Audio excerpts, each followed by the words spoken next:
তোমরা যারা এই বছর এইচএস পরীক্ষা দিয়ে কল্যাণী ইউনিভার্সিটির কোনো কলেজে ভর্তি হয়েছো এবং রাষ্ট্রবিজ্ঞানে অনার্স নিয়েছো, তাহলে এই ভিডিওটি তোমাদের জন্য। আর হ্যাঁ, আমাদের এই চ্যানেলে শুধুমাত্র রাষ্ট্রবিজ্ঞান নয়, রাষ্ট্রবিজ্ঞান সহ বিভিন্ন অনার্স পাস এবং জি সাবজেক্টগুলোর সাজেশন নোটস এবং বিভিন্ন এডুকেশনাল টিপস আপলোড করা হয়। সুতরাং আমাদের এই চ্যানেলে নতুন হয়ে থাকলে অবশ্যই চ্যানেলটি সাবস্ক্রাইব করে পাশে থাকা বেল আইকনটি বাজিয়ে দিও। আজকে তোমাদের জন্য প্রগতি এডুকেশন সেন্টার এর পক্ষ থেকে রয়েছে রাষ্ট্রবিজ্ঞান অনার্সের ফার্স্ট পেপার এর 2 নম্বর প্রশ্নের সাজেশন। তো দেরি না করে চলো শুরু করা যাক। তোমাদের ইউনিট 1 এর রয়েছে রাজনীতি ও রাজনৈতিক তত্ত্ব। তো চলো এই অধ্যায় থেকে দেখে নিই গুরুত্বপূর্ণ প্রশ্নগুলি। পলিটিক্স শব্দটি কোন শব্দ থেকে এসেছে, এর অর্থ কি? গার্নার ও অস্টিন র্যানির মতে রাজনীতি কি? আধুনিক রাজনীতি কি, এর আলোচ্য বিষয় কি? ব্লুন্ট শোলি ও রবার্ট ডালের মতে রাজনীতি কি? হিউম্যান নেচার পলিটিক্স গ্রন্থটি কার লেখা, এর বিষয়বস্তু কি? দ্য প্রসেস অব গভর্নমেন্ট গ্রন্থটি কার লেখা, এর বিষয়বস্তু কি? পি.এইচ. প্যাট্রিজ রাজনৈতিক তত্ত্বের কয়টি উপাদানের কথা বলেছেন? আর্নল্ড ব্রেইট রাজনৈতিক তত্ত্বকে কয় ভাগে ভাগ করেছেন? জে. রোল্যান্ড ফেন্ক কিভাবে রাজনৈতিক তত্ত্বের শ্রেণীবিভাগ করেছেন? ব্রিয়ান ব্যারির মতে রাজনৈতিক তত্ত্ব কি? রাজনীতি বলতে কি বোঝো? অ্যালান এর মতে রাজনীতি কি? রাজনৈতিক তত্ত্ব বলতে কি বোঝো? রাজনীতির দুটি গুরুত্বপূর্ণ বৈশিষ্ট্য উল্লেখ করো। মার্ক্সবাদীদের মতে রাজনীতি কি? ডেভিড স্টোন এর মতে রাজনীতি কি? ডি র্যাফেল এর মতে রাজনীতি কি? অভিজ্ঞতাবাদী রাজনৈতিক তত্ত্ব বলতে কি বোঝো? ইউনিট 2, রাষ্ট্র, জাতি, সার্বভৌমত্ব, বিবর্তন, মূল ধারণা, ক্ষমতা ও কর্তৃত্ব, প্রকারভেদ, পারস্পরিক সম্পর্ক। চলো দেখিনি এই অধ্যায় থেকে গুরুত্বপূর্ণ প্রশ্নগুলি। জার্মান দার্শনিক সুলজ এর মতে রাষ্ট্র কি? অ্যারিস্টটলের মতে রাষ্ট্র কি? অ্যারিস্টটলের মতে রাষ্ট্রের উদ্দেশ্য বা লক্ষ্য কি? প্লেটোর মতে রাষ্ট্র উদ্ভবের কারণ কি? হেগেলের মতে রাষ্ট্র কি? সিসেরোর মতে রাষ্ট্র কি? জাতি কাকে বলে? জাতীয় জনসমাজ বলতে কি বোঝো? জাতি ও রাষ্ট্রের মধ্যে পার্থক্য কি? সার্বভৌমিকতার বিবর্তন বলতে কি বোঝো? সার্বভৌমিকতার ব্যুৎপত্তিগত অর্থ কি?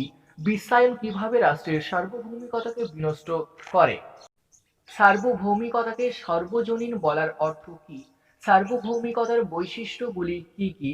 সার্বভৌমিকতা সম্পর্কিত একাত্মবাদী তত্ত্বের মূল বক্তব্য কি? একাত্মবাদের দুটি বৈশিষ্ট্য লেখো। সার্বভৌমিকতা সম্পর্কিত বহুত্ববাদের মূল বক্তব্য কি? বহুত্ববাদের দুটি বৈশিষ্ট্য লেখো। প্রকৃত সার্বভৌমিকতা বলতে কি বোঝো? আইনসিদ্ধ ও বাস্তব সার্বভৌমিকতার মধ্যে পার্থক্য লেখো। মার্ক্সবাদের সার্বভৌম ক্ষমতাকে চিরন্তন বলা হয়নি কেন? জনগণের সার্বভৌমিকতা বলতে কি বোঝায়? পুঁজিবাদী সমাজে জনগণের সার্বভৌমিকতা কি আছে? ক্ষমতা কাকে বলে? রাজনৈতিক ক্ষমতা কাকে বলে? ক্ষমতার প্রধান দুটি বৈশিষ্ট্য আলোচনা করো। কর্তৃত্বের সংজ্ঞা কি? ক্ষমতা ও কর্তৃত্বের মধ্যে সম্পর্ক কি? ইউনিট 3 তে তোমাদের রয়েছে আইন, স্বাধীনতা, সাম্য, এদের অর্থ এবং পারস্পরিক সম্পর্ক। চলো দেখিনি এই অধ্যায়ের গুরুত্বপূর্ণ প্রশ্নগুলি। আইন সম্বন্ধে হল্যান্ড অথবা বার্কারের অভিমত কি? ঐতিহাসিক মতবাদীদের চোখে আইনের প্রকৃতি কি? ভাববাদী দার্শনিকদের চোখে আইনের প্রকৃতি কি? প্রশাসনিক আইন কাকে বলে? আইনের প্রকৃতি বিষয়ে মার্ক্সবাদীদের মত কি? আইনের 4টি বৈশিষ্ট্য লেখো। স্বাধীনতা কাকে বলে? ইতিবাচক অথবা নেতিবাচক অথবা পৌর স্বাধীনতা কাকে বলে? স্বাধীনতার রক্ষকবচ বলতে কি বোঝায়?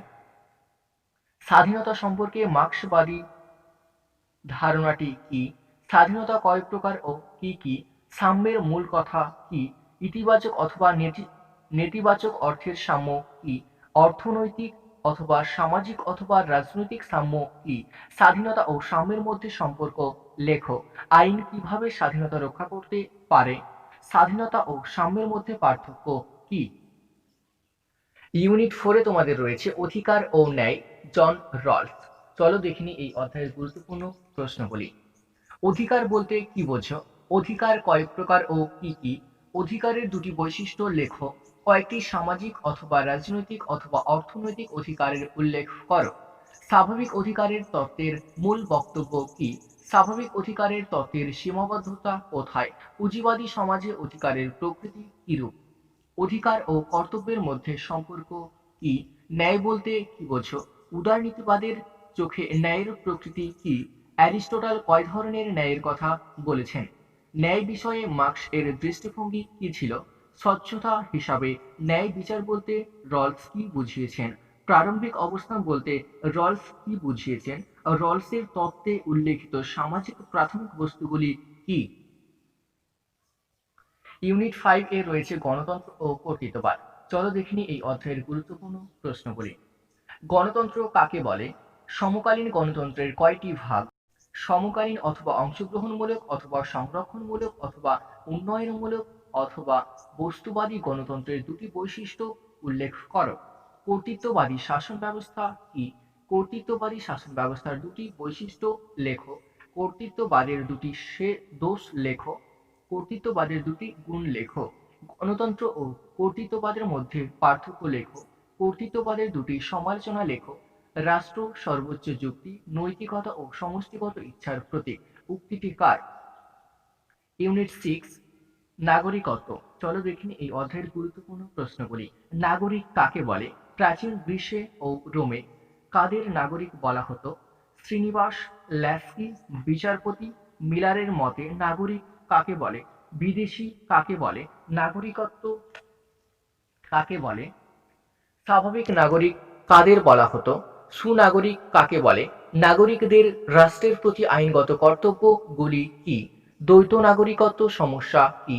পূর্ণ অথবা আংশিক নাগরিক কাদের বলে?